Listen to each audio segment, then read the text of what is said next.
ناظرین مکرم و سامعین محترم، آپ سبھی احباب اور آپ تمام حضرات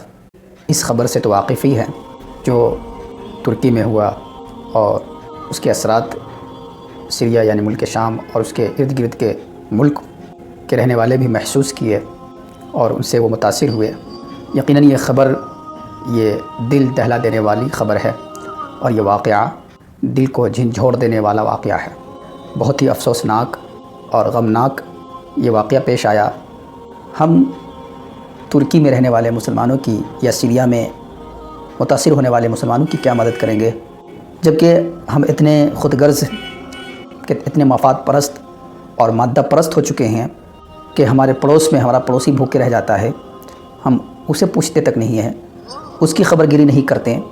ہمارے معاشرے میں، ہمارے سماج میں بہت سے مسلمان، بہت سے لوگ جو اپنی بیسک اور بنیادی ضرورتوں کے لیے ترس جاتے ہیں، تڑپ جاتے ہیں، ہم ان کا خیال نہیں رکھتے،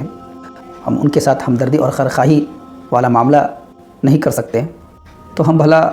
ترکی کے مسلمانوں کی، سیریا یا ملک شام کے مسلمانوں کی کیا مدد کریں گے؟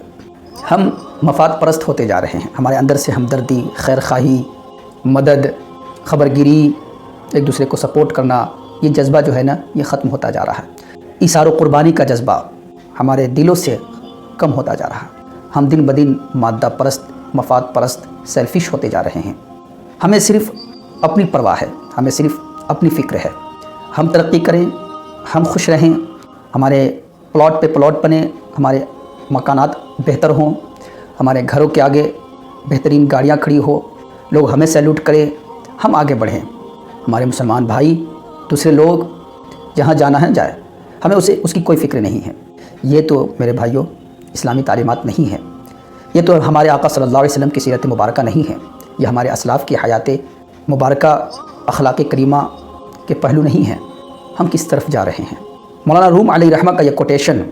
اور آپ کا یہ قول 100% صحیح ہے اور حق بجانب ہے اور آج کے ماحول پر صادق آتا ہے۔ مولانا روم علیہ رحمہ فرماتے ہیں، ہم ایسے منافق لوگ ہیں اور اتنے کم ظرف لوگ ہیں کہ ہم دوسرے کی تکلیف کو، دوسرے کی مصیبتوں کو، دوسرے کی پریشانیوں کو اس کے گناہوں کی سزا سمجھتے ہیں اور اپنی پریشانی کو، اپنی تکلیف کو، اپنی مصیبت کو آزمائش کا نام دیتے ہیں۔ مطلب جب کوئی دوسرا تکلیف میں ہو، کسی پر مصیبت آئے، کسی پر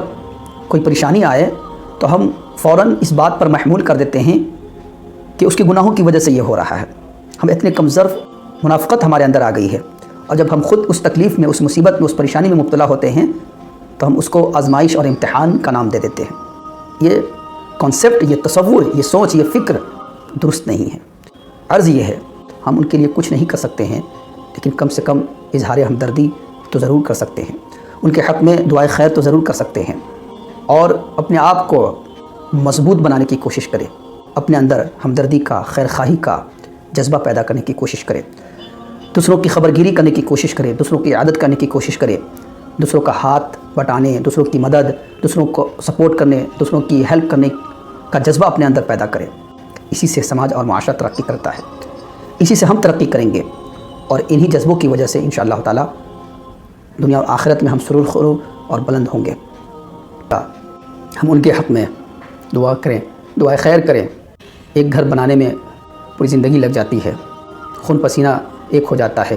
بڑی محنت اور مشقت سے گھر تعمیر ہوتا ہے، لیکن اس زلزلے نے گھر کے گھر تباہ کر دیے۔ ایک خاندان سے کئی افراد شہید ہو گئے، ان پر کیا بیتی ہوگی، وہ کس حالت میں ہوں گے، کس پریشانی میں ہوں گے، ہم اس کو بیان نہیں کر سکتے ہیں، ہم اس کو ایکسپلین نہیں کر سکتے ہیں الفاظوں کے ساتھ کہ وہ کس سچویشن میں ہیں، وہ کس کیفیت میں ہیں، کس حالت میں ہیں وہ لوگ۔ وہ سب ہمارے بھائی ہیں، کلمہ گو مسلمان ہیں، اللہ کے رسول صلی اللہ علیہ وسلم کی امت ہے، اللہ کے بندے ہیں، اللہ کی مخلوق ہے۔ تو اپنے آپ کو اس طرح مضبوط بنانے کی کوشش کرے، اپنے علاقے میں ایسی تنظیم بنائے جو اپنے اطراف و اکناف کے لوگوں کی سپورٹ اور ان کی مدد کرنے کے ساتھ ساتھ میں وہ اتنا مضبوط ہو کہ باہر کنٹری میں، باہر ملک میں، دیگر ممالک میں، دوسرے ملکوں میں جب ایسی ضرورت، ایسی نوبت آئے تو ہم ان کی بھی تھوڑی بہت ہیلپ کر سکیں، مدد کر سکیں، ان کو سپورٹ کر سکیں۔ اللہ تبارک و تعالیٰ ترکی کے، سیریا کے اور یعنی ملک شام اور جو لوگ بھی، جو کنٹری بھی، جو لوگ بھی متاثر ہوئے ہیں، اللہ تعالیٰ سب کی مدد فرمائے،